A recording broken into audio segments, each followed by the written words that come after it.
तर आज होता गौरीपूजनाचा दिवस. आजच्या दिवशी गौरीपूजनासाठी मी आज ओसा देणार होतो. तर सर्वजण आमच्या भवानीच्या घरामध्ये एकत्र जमले होते.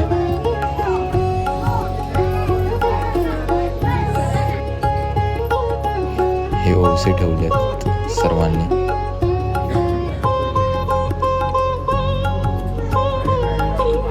सुंदर अशी गौरी आणि खूप जण म्हणजे लेट करत होते तर त्यांची वाट पाहत होते सगळेजण. तर ते आल्यानंतर कार्यक्रम सुरू होणार होता ओसा द्यायचा.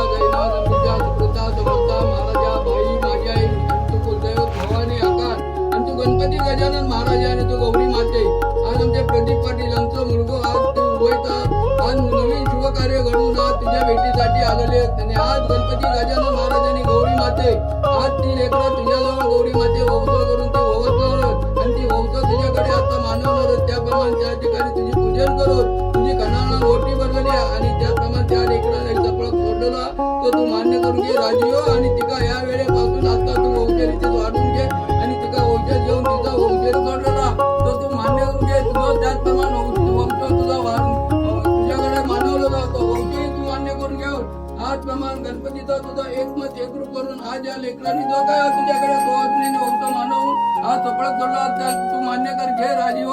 आणि या वाढीची असलेल्या पाटील समाजाच्या आणि शेजारी बाजारांच्या रखवालीत तू सामील हो आणि अशी तुझी सेवा चाकरी करून घेऊन या वाढीत एकमत एक रुपया एक असलेल्या मतांनी लेकरं नांदू दे आणि अशी सेवा चाकरी करून घेऊन असलेल्या सर्वेची रखवाल धरून सुखपती दे माझी आई. महाराज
व्हिडिओ थोडा अर्धवट राहिला. मला नंतर काही शूट करता मिळालं नाही कारण की मला इथून निघून म्हणजे बाहेर जायचं होतं ओसा द्यायला देवगडला. तर मी नंतर व्हिडिओ शूट नाही करू शकलो. तर त्यासाठी सॉरी.